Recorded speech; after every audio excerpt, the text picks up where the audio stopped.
Now, if you get with yourself and you find out that you are all of yourself, a very strange thing happens. You find that your body knows that you are one with the universe. In other words, that the so-called involuntary circulation of your blood is one continuous process with the stars shining. If you find out that it's you who circulates your blood, you will at the same moment find out that you are shining the sun.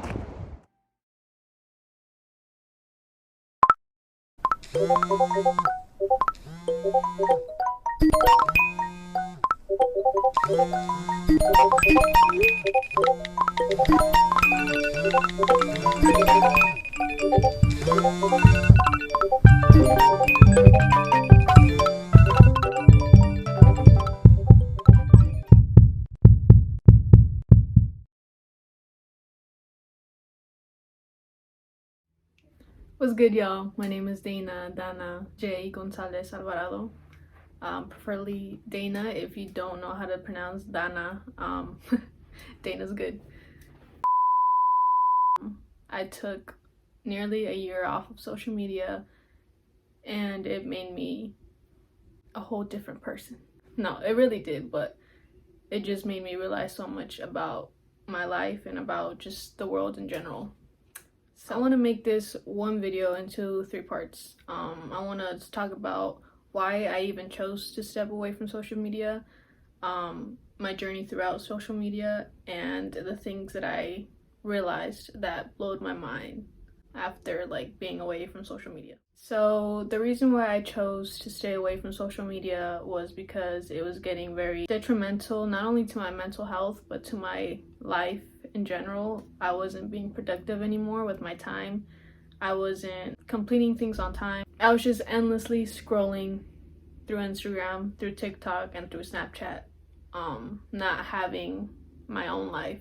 I was constantly just scrolling through a screen, and I found that to be very, very bad for me and for my life.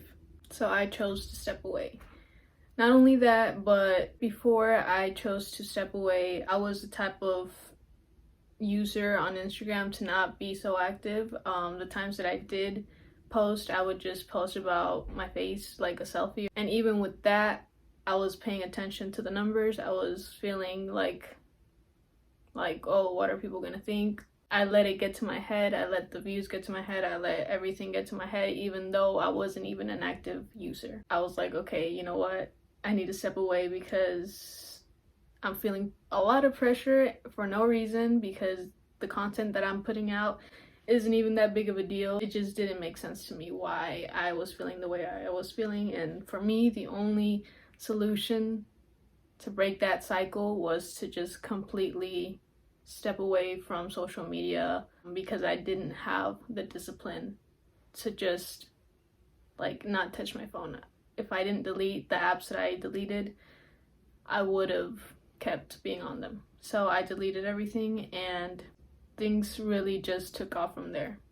As soon as I deleted those apps, I felt so free. I felt very just calm, and I wasn't panicking whatsoever. I kept some of my friends around, or if not, then I would just hit them back up once I was back on social media, but I wouldn't know when that was until I felt ready to go back on social media. So I just kept in contact with them through iMessage. I became productive after I quit social media. I was able to just focus more on school. I was focusing more on getting things done on time and not allowing the peer pressure that social media gives to a young person, not letting that get to me anymore, because it was just completely out of the equation. So I was just still being a young person, hanging out with my friends, and just trying to be as productive as I could. That was from October of 2021 till December.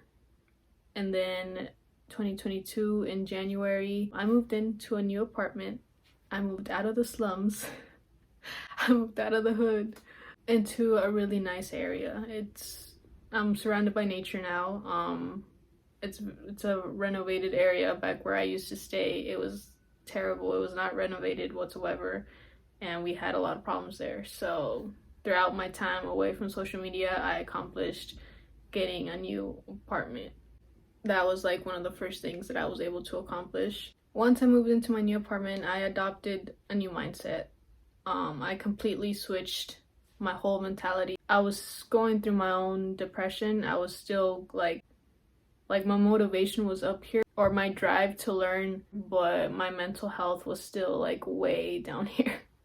I stopped meeting up with people, and I stopped like interacting with people as much, and I just kept to myself in my new apartment, killing myself over what my next move was. I started contemplating my life before I made this decision of adopting a new mentality, a money-making mentality.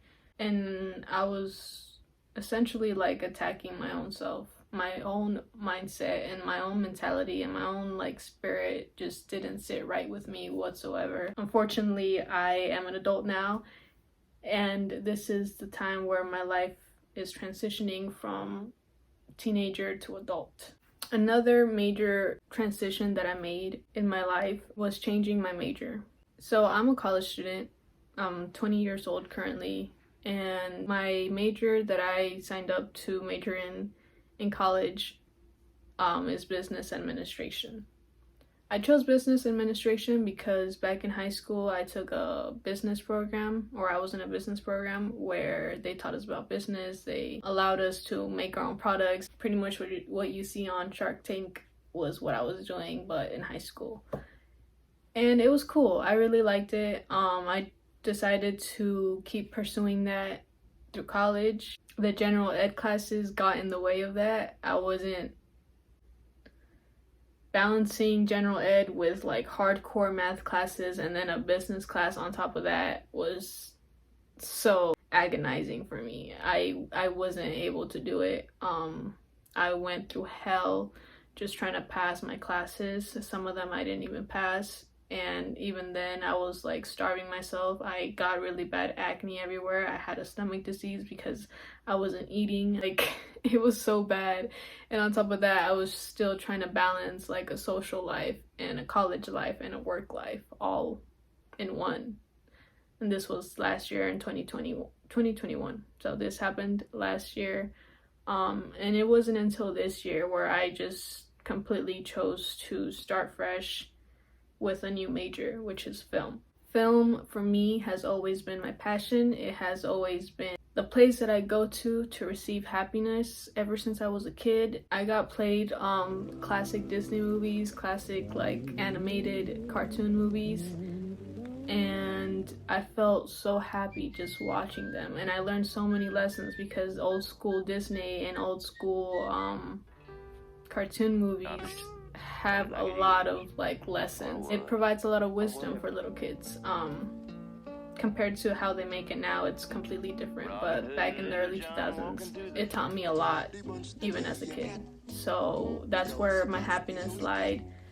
And up to this day, like, I haven't had a lot of time to just watch movies all day, every day, but it's still a passion of mine to create something, to film something, and to edit it, and then to like release it, and for me to watch it, and for me to be proud of what I made. So I just find so much art and so much love in that, and I'm currently trying to pursue that. I'm in a way better place now. I think life has done its thing with me throughout this journey of staying away from social media. Something came into my life where it was like, ready or not, here I come. You know, if I was ready or if I wasn't ready, life was still gonna be thrown at me in whatever circumstance that I was in. And it just so happens to be me being away from social media. I grew so much from being away. So many like life lessons and so many connections in staying away from Instagram and TikTok and Snapchat, and just focusing on the real world, what's around me, like nature, connections, humans, friends. I was able to like really feel things for what they were, because I wasn't constantly on my screen anymore. I was living life right in front of me. And I couldn't be more grateful for that, honestly. That's why I'm always going to be grateful for the decision that I made, even though I had no idea that it was gonna turn out this way. I literally just quit social media to try to be more productive with my time. And in return, it gave me something crazy to work with. But at the end of the day, I was able to really grow from everything that life threw at me. I wouldn't trade it for the world, because where I'm at right now, mentally, spiritually, and physically, I feel completely blessed. What I noticed is that social media really does not teach people how to value things anymore. Because if you notice, like, what is Instagram used for? Instagram, for me at least, the way I see it is it's just a platform where people get to flex things. People get, it's an app where you get to post pictures and videos, right? And shout out to people who actually do post creative art and like pour their souls and hearts into whatever they post. I find that to be a really like low percentage of people who actually do that, because the people who are actually exceeding on Instagram and like actually making income off of it are models or just super rich people or super famous people. And those super rich and famous people don't necessarily teach anything good in this world, honestly. They barely even know themselves, and for them to have a large audience following them when they don't even teach anything good is honestly like so sad that they're succeeding off of like nothing. Social media is a place where people fall in love physically, right? Like, or I wouldn't even say in love. Some might fall in love, but I would mostly say in lust. Because if you didn't already like realize, Instagram is a place where a lot of females go and like post their face, post their bodies, post this, post that. A lot of males post their cars, their houses, their, jewelry. They flex on everybody. So the viewers or the younger people often look at that and want to copy it, and they look up to it. They feel like they need to be exactly like them. The more money you have, the better life you have, a better situation that you're in. Completely disregarding what's in here. Completely disregarding a whole nother world that we don't even ever know or talk about. No one ever discusses what's outside of money, what's outside of materialistic objects, what's outside of this monopoly nation that we've created. Honestly, everything is a business. Every nation is a business. It's a corporation where only the elite make it. People have secret agendas and people do some really nasty, greedy things in order to get on top. The main thing that I realized was that we're living in a very extremely reversed society, because we essentially live on a screen now. We live digitally, and it's only gonna get even like stronger because of the metaverse.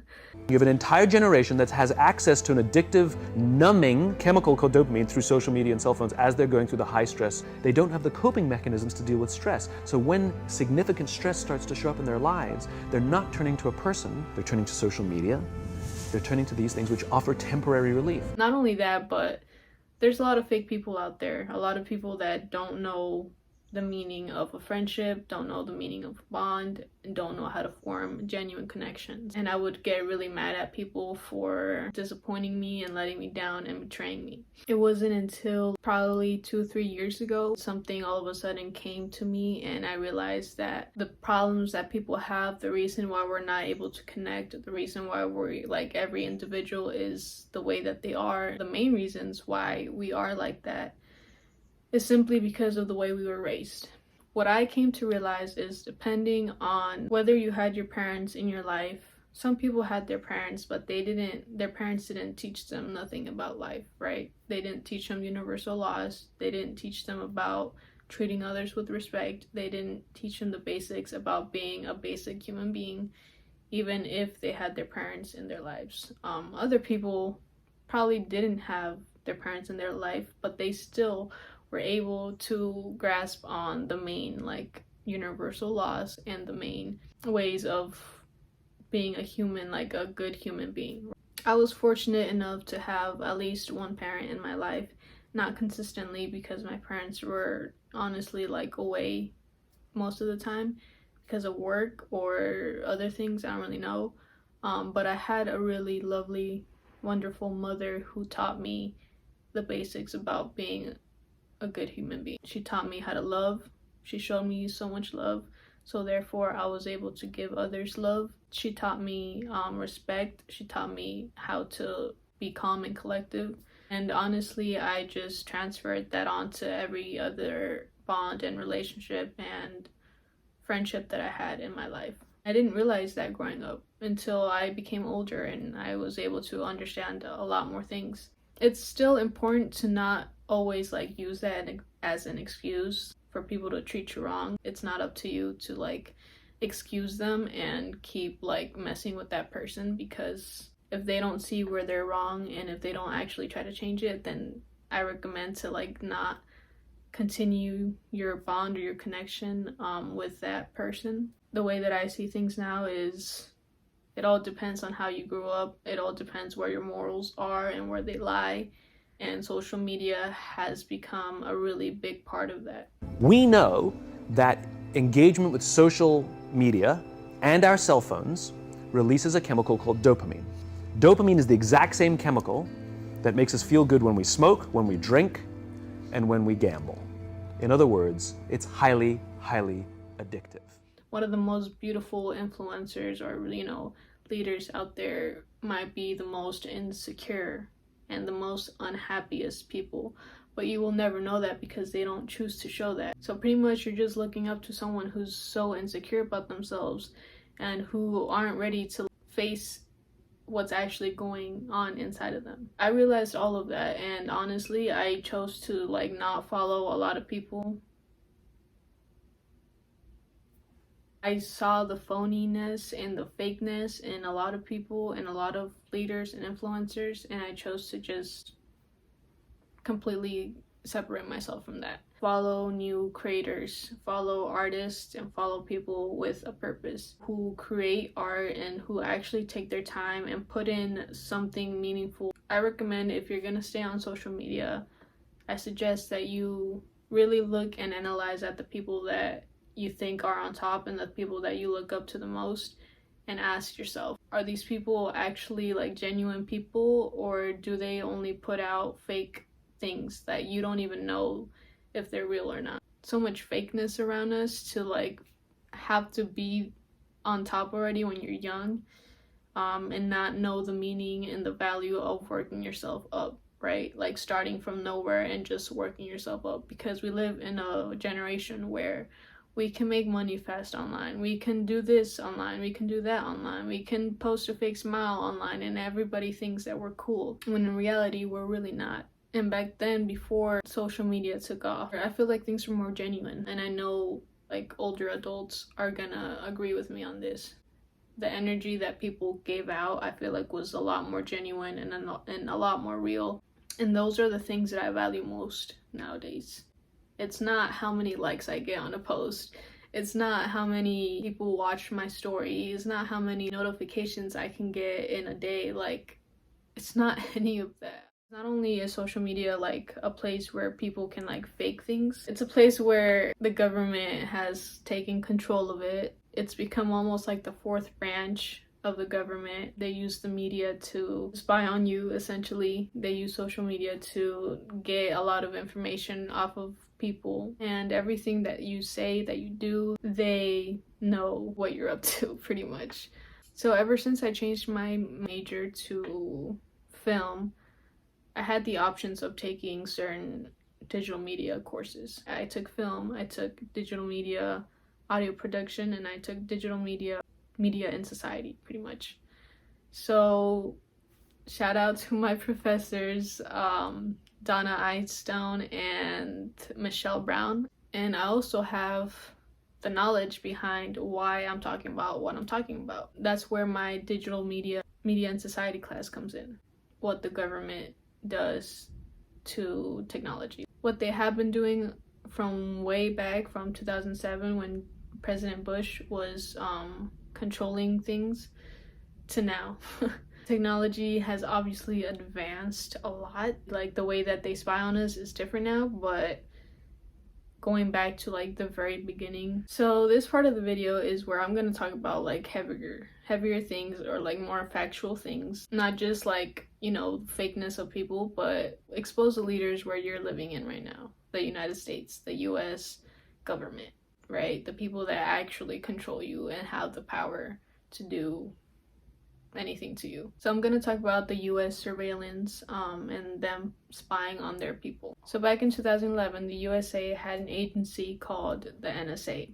The NSA stands for National Security Agency. And it's a national intelligence level agency, the United States Department of Defense. Someone that worked for the NSA stationed in Hawaii named Edward J. Snowden, later on in his career, he realized that the USA was actually spying on people, and he found that to be like wrong, right? Like any regular person. He eventually like exposed what the NSA was actually doing, and the things that, or the info and the data that they actually collected, and everything that they had. So he noticed that the US was collecting and surveilling data, and he leaked the info of the program called PRISM. So what PRISM is, it's a secret surveillance program under the US NSA that collects internet data from at least 9 companies, which began in 2011 under President Bush. So this secret surveillance program supposedly ended in 2015 when the NSA announced that they supposedly shut it down.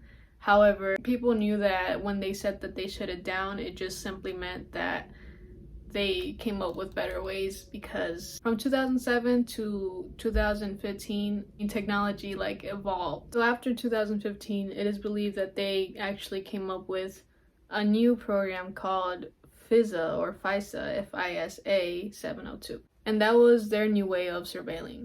And what FISA 702 did, it allowed US intelligence officials to be able to surveil and collect data from foreigners outside of the country taken as a threat or somehow be connected to terrorism. So Snowden knew everything about this, and he decided to leak the providers such as Google, such as Facebook, such as Apple, Yahoo, all these like larger companies. They allowed and they gave access to the government to check their users' emails, videos, photos, files, in order to supposedly use them to do research on people who might have been a threat.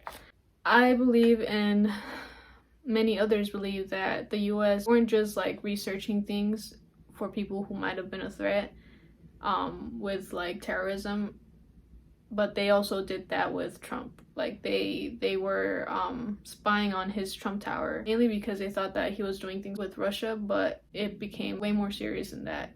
And even when Trump was president, like things were still going on with the president. So if they were able to like, spy on the president and invade his privacy, they're doing that to their own people as well, people who might know so much more about the government than any regular person. If you haven't watched the movie Snowden, it's based on that guy and what he realizes about the US government, and he realizes who he's actually working for. And the person who he was working with was an agent who knew even more. He knew even more things that Snowden did. And he actually looked at Snowden as such an innocent little person who didn't know anything.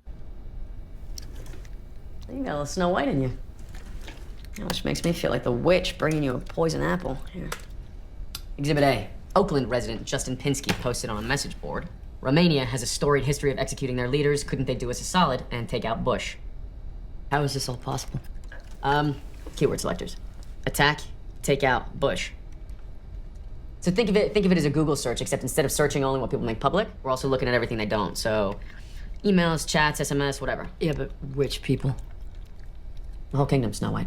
And the person that was working with him exposed exactly how things were. So fast forward to 2017, the CIA was working with television manufacturers to use your televisions as listening devices, such as Samsung, LG, and Vizio. So they actually talked to TV manufacturers, like one of the largest companies like Samsung, LG, and Vizio, put in like microphones for whenever like you talk to your TV or to the remote control, in order to spy on the people. And if there was cameras inside the TVs, then they would also have access. The CIA would have access, and with the camera they knew exactly who you were and how you looked like. So Consumer Reports, which is an online journalism website, evaluates consumers' products, like the TVs and like other technical devices. They evaluate them and they test them out to see if they actually have like these surveillance things in your devices, and if they do, they actually post them online, and they teach you how to turn off the settings of surveillance and snooping and all that stuff that the government or the CIA may do to you. That's just the craziness that goes on in the earlier days. Fast forward to now, any new devices that are coming out, your watches, they're doing the same thing to your smaller devices. A lot of people are very oblivious to this. They have no idea what's going on, and they can't wrap their minds around how that actually happens. But just because you might not know how technology works and how coding works, doesn't mean that there isn't anyone smarter than you. The government hire smarter people to do the job for them. People with professional coding skills, who can work their way through computers and through devices, know how to spy on people, and everything that you say is things that they can also hear. And that's up to you if you want to care. If you don't want to care, like that's on you. But just in case you do care, there is safety and there is like protections in ways where you can protect your devices and the things that you do research on, so that the government doesn't track you. So if you are worried about your safetyness, and you want to use protection online, use VPNs in order to not like track everything that you look up, essentially. You could also use proxies. Proxies spoof your IP, and it just makes up a new location for you, so that if the government does look at you, or like you have anyone who is like trying to track your stuff, then when you use a proxy, it just like fakes your location. If you don't want to go to the VPN route, and you just want to research, but you don't want to use Google because Google also tracks your history and tracks everything that you do and watch, you can go on DuckDuckGo. And it's pretty much a platform just like Google, but you can search for anything and it doesn't track your history. It just completely clears it from whatever you were doing. In terms of your smartphone, you might want to turn off your file sharing. Don't use public Wi-Fi, because when you do, it allows the person or the thing that is providing that Wi-Fi to track your location, track the things that you look up if you do use public Wi-Fi. And what's really sad about this whole situation is that minors are actually targeted and they get their ID stolen 51 more times than adults do, and that's just insane to me. It really goes to show how oblivious the younger generation is, because they're very like innocent and they don't know any better. They'll do anything that their idols tell them to do, and it's such a dangerous era now. The last thing that I want to talk about is gonna conclude and like really tie up together why I'm really making this video. This part really is like the cherry on top. So, the man, the myth, the legend, Nikola Tesla. Even though he is no longer alive, he's still responsible for like 70 to 80% of the technology that we have today. If you don't know who Nikola Tesla is, he was a man alive in the 1870s, and he studied physics and engineering. He's more known for pursuing his ideas in wireless lighting and worldwide wireless electrical power. Well, a lot of people give him the credit for discovering so much wireless power, especially in the era that he was, because he passed away around the 1930s or 40s. But what a lot of people don't know is that Nikola Tesla actually studied the pyramids in Egypt, the Great Pyramids in Egypt. Since he did study engineering and physics, a lot of the things that are encrypted inside the pyramids of Egypt and the things that the Egyptians left behind are pure mathematical equations. They're pictures A lot of people believe that the Egyptians left it behind in order for us to understand their version of mathematics, in order for us to achieve a greater knowledge of what they left behind and to continue. To get a pure idea out, to get a pure thought out and to structure it so that you understand exactly what I'm talking about, the shape, the size, the dimension, the weight, the speed, I'll have to number it, I'll have to put mathematics. The Great Pyramid is speaking that language, it's transmitting that language. It's a silent language, if you like, that needs to be read. We don't need Egyptologists, we don't need experts in hieroglyphs. It doesn't have hieroglyphs. We need mathematicians. We need mathematicians to read it. And that's one of the goals, is to tempt them to get into this. What's crazy about all of this is that obviously it involves a lot of science and mathematics. And today, science is now looking at spirituality to realize that the universe is actually made up of energy, frequencies, and vibrations. And a lot of scientists are realizing that the same format that the universe is made up of are the same things that humans possess already. I think what's interesting now is that science is beginning to sort of touch the frontiers of what you would call in general terms spirituality. We begin to realize that the universe is mental. It is a mental universe. And we need to think in different forms, not just purely classical science. If indeed the purpose of the Great Pyramid was to educate humans on our place in time and space, could it also be a device to help change our consciousness? And this is just like the scientific's point of view, or the scientific standpoint. When you really look into yourself and take the time to really analyze who you are and take the time to get to know yourself and get the time to know where you came from, what your culture is, what your genes are, what your DNA consists of, the gifts that you naturally have within yourself, what your purpose is in life, you end up realizing so much. And you end up realizing that there is an unlimited amount of opportunities for you. Isn't it? Doesn't it really astonish you that you are this fantastically complex thing? And that you're doing all of this and you never had any education in how to do it? You never learned, but you're this miracle?